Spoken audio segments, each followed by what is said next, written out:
बिस्मिल्लाहिर्रहमानिर्रहीम, अस्सलाम वालेकुम। नाकाबिले यकीन फतह मिल रही है इमरान खान साहब को। पाकिस्तान की तारीख में कभी इस तरह से नहीं हुआ कि इतनी तेजी से कोई वापसी कर सके, इतनी तेजी से गिरने के बाद कोई खड़ा हो सके। और ये कोई अवामी सर्वे नहीं है, ये कोई किसी का बयान नहीं है, ये कोई तज्जिया नहीं है, ये बाकायदा वोट्स हैं, अवाम की राय है। इतनी तेजी से अवाम में मकबूलियत मिल रही है इमरान खान को, और उन हलकों में जहां पर वो कमजोर कहे जाते थे वहां पर वो खैबर पख्तूनख्वा में बल्दियाती इलेक्शन में तारीखी फतह समेटी है इमरान खान ने।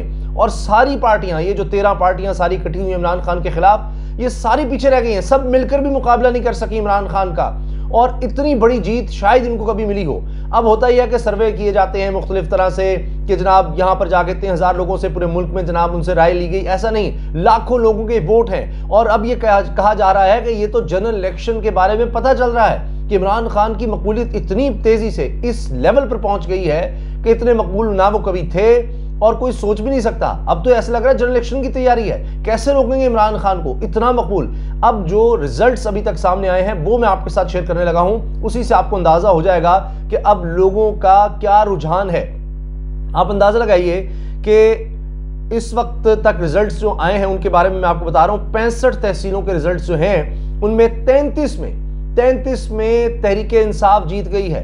आप अंदाजा लगाइए कि सबसे ज्यादा जीत नहीं, अब कोई मुकाबले सारे मिलके भी उतने नहीं ले सके, जिनमें इंडिपेंडेंट भी हैं। और दूसरे नंबर पर तो इंडिपेंडेंट नजर आ रहे हैं जिनकी 11 सीटें हैं जी। उसके बाद जमीयत इस्लाम फजलुर रहमान जो पहले मरहले में कहते थे हमने इमरान खान को हरा दिया, और ये कोई सालों की बात नहीं है। यानी ये भी नहीं कि जी इन्होंने कोई बुरा परफॉर्म किया है, जो जीते थे बल्दियाती इलेक्शन में और अब दोबारा लोग तहरीक इंसाफ की तरफ चले गए हैं। क्यों लोग तहरीक इंसाफ की तरफ गए हैं, क्यों इमरान खान साहब की तरफ गए हैं? ऐसे लग रहा है कि जो इमरान खान साहब गैरत की, खुद मुख्तारी की, आज़ादी की बात कर रहे हैं, गुलामी से निजात की बात कर रहे हैं, लोग वो सुन रहे हैं, समझ रहे हैं, और इमरान खान की बात दिल में लोगों के उतर रही है।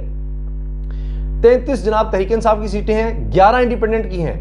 सबसे ज्यादा तो फिर बाकी में इंडिपेंडेंट आ गए हैं। जमीयत इस्लाम फजलुर रहमान 7, फिर उसके बाद जमात इस्लामी 5, मुस्लिम लीग नून सिर्फ 4, और पाकिस्तान पीपल्स पार्टी सिर्फ 1। बाकी दीगर जो जमातें उनकी 4 हैं। आप अंदाजा लगाइए कि पता नहीं कितनी जगहों पर इन्होंने सीट एडजस्टमेंट की होगी आपस में, कि जहां जमीयत इस्लाम फजलुर रहमान थी जी सारे मिलकर उनको वोट डालेंगे, जहां पीपल्स पार्टी थी वहां, या PMLN, कई जगहों पर यह होता रहा है, पहले भी हुआ है जो बल्दियाती इलेक्शन का पहला मरहला था। और कहा गया कि इमरान खान की जी खैबर पख्तूनख्वा में दूसरा मरहला डिले कर दें, बड़ी बुरी तरह हारेंगे, ये हो जाएगा वो हो जाएगा।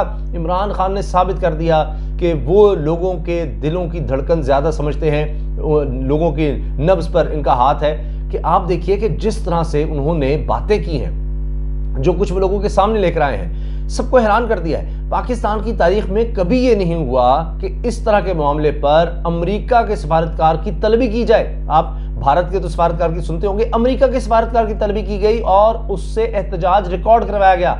ये अब तारीख में कभी नहीं हुआ। पाकिस्तान की कभी इतनी जरूरत, पाकिस्तान के किसी हुक्मरान की इतनी जरूरत नहीं हुई कि इस तरह से किया जाए ऐसे किसी मामले पर। और अब आप देखें कि इमरान खान साहब सच्चे निकले। वो जो कहा जाता था जी झूठ है, ये जाली है, ये सब है, अब वो भाग रहे हैं। कहा जा रहा है जी पार्लिमानी कमेटी का इजलास बुला रहे थे, कहते नहीं। और नेशनल सिक्योरिटी कमेटी के इजलास में जब ये लाया गया मामला कि जी वहां पर ये बात हुई, बताया गया कि पाकिस्तान को बता दो कि इमरान खान रहा तो नुकसान होगा, इमरान खान को हटाना है, दूसरों को लाना है। अब इस पर कौम एक हो गई है। मैं आपको खुद बता रहा हूं, अब भी मेरे इर्द गिर्द इतने लोग, मैं रास्ते में जा रहा हूं, मुझे लोग रोक रहे हैं, उसामा साहब हमारी बात सुने, क्या बनेगा, क्या होगा, और हम तो इमरान खान के साथ हैं। इतनी ज्यादा पॉपुलैरिटी मैंने कभी किसी हुक्मरान की नहीं देखी। इमरान खान साहब भी इतने पॉपुलर कभी नहीं थे, जाहिर है वो खुद इस चीज को मान रहे हैं और इसीलिए वो दिलेरी के साथ फैसले कर रहे हैं। और आपको कोई टेंशन में नजर नहीं आ रहे, मतलब शिकस्त आपको ऐसा लग रहा है बिल्कुल सामने है, लेकिन वो खड़े हैं, डटे हुए हैं और कह रहे हैं मैं पहले से ज्यादा मजबूत होकर आऊंगा। अब सब परेशान हैं कि क्या हो गया है, ये हम कैसे इमरान खान का मुकाबला करें, कुछ समझ नहीं आ रही, जाएं तो जाएं कहाँ। ये तो इमरान खान पहले से ज्यादा वाकई जो कह रहा है कि मैं मजबूत होकर आऊंगा, वो अभी कोई अदम एतमाद की तहरीक पर वोटिंग नहीं हुई। अभी इमरान खान वज़ीर आज़म हैं, अभी उस पर वोटिंग होनी है, अभी कोई अगले इलेक्शन बाद की बात है। लोगों ने अभी से फैसला सुना दिया है कि जनाब वो इमरान खान के साथ हैं। खैबर पख्तूनख्वा में तारीखी जीत उनको मिल गई है। और इसके साथ साथ आप ये देखिए कि इमरान खान साहब अब जो बातें कर चुके हैं, जिस तरह नेशनल सिक्योरिटी कमेटी में जो उन्होंने बात कर दी, साबित कर दिया कि जो कह रहे थे ये झूठ है, ये ऐसी पॉपुलैरिटी के लिए कह रहा है, ये कर रहा है, ये दीन का नाम इस्तेमाल करता है, कार्ड इस्तेमाल करता है, मजहबी कार्ड करता है। देखिए, जो उन्होंने एब्सोल्युटली नॉट कहा, जो उन्होंने इस्लामोफोबिया के खिलाफ हर सतह पर बात की है, अब ये मगरबी ताकतों को कहाँ मंजूर, कहाँ वो इसको यानी हजम कर सकते हैं। तो इमरान खान साहब ने कहा है कि जनाब जो मर्जी कर लें, जो भी रिजल्ट आया, अब ये तरीके इत्मीनान का, वोटिंग का, इतवार के दिन मैं पहले से ज़्यादा तगड़ा होकर आऊँगा, मैं कुछ चुप करके नहीं बैठूंगा, मैं इनको छोड़ूंगा नहीं, ना सिर्फ ये बल्कि इनके हैंडलर्स को भी नहीं छोड़ूंगा। अब तो सारी खबरें सामने आ गई हैं कि कौन किसके लिए काम कर रहा था, अमेरिका के कौन से एहलकार किस किस से मिले हैं, किस तरह ये सारा कुछ इकट्ठा किया गया है, जिसको भानमती का कुंभा कहा जा रहा है। सबसे मुलाकातें, ऐसे लग रहा है कि एक टास्क बाकायदा मिला, एक डील बाकायदा हुई, किसमें किसने क्या किरदार अदा करना है। और विफाकी वजीर का बयान सुन लीजिए, गुलाम सरवर साहब का, वो कह रहे हैं कि जी इसमें हर इदारे के लोग, अदलिया के भी कुछ लोगों को इन्होंने बीच में डाला है, और इसमें मीडिया के लोग शामिल हैं, सियासतदान तो हैं ही, सबको मिलाकर पूरी स्कीम तैयार की गई इमरान खान के खिलाफ। और इसी से आपको नजर आ रहा है कि लोग उसको, उस चीज पर, ये जो सारी स्कीम हुई है, ये सारी डील हुई है बैरूनी ताकतों के साथ मिलकर, उसको लोग एब्सोल्युटली नॉट कह रहे हैं। और इमरान खान साहब छा गए, जबरदस्त वापसी है, खड़े हो गए हैं, नाकाबिल यकीन है। अब इमरान खान साहब ने जो कौम से खिताब किया है, अभी ये कहा जा रहा है हफ्ते को उन्होंने एक पैगाम भी अब जारी करना है, इतवार के दिन से पहले हफ्ते को जो पैगाम है वो भी लगता है कि काम पे टांग जाएंगी फिर सबकी। और उस पर इमरान खान साहब का अभी जो खिताब है उस पर सुन लीजिए। उन्होंने कहा जी अब दो ही रास्ते हैं, इतवार को फैसला हो जाना है कि हमने किस तरफ जाना है, और वो डटे हुए हैं। और वो कहते हैं कि जनाब अब जिस तरह से ये 7 मार्च को 8 या 7 मार्च को जी हमें दिया गया, तो इनको पहले कैसे पता लग गया था, सारा कुछ इसका मतलब वहां से तैयार हुआ है और फिर ये लेटर दिया गया, जिसको ये डिनाई करते रहे।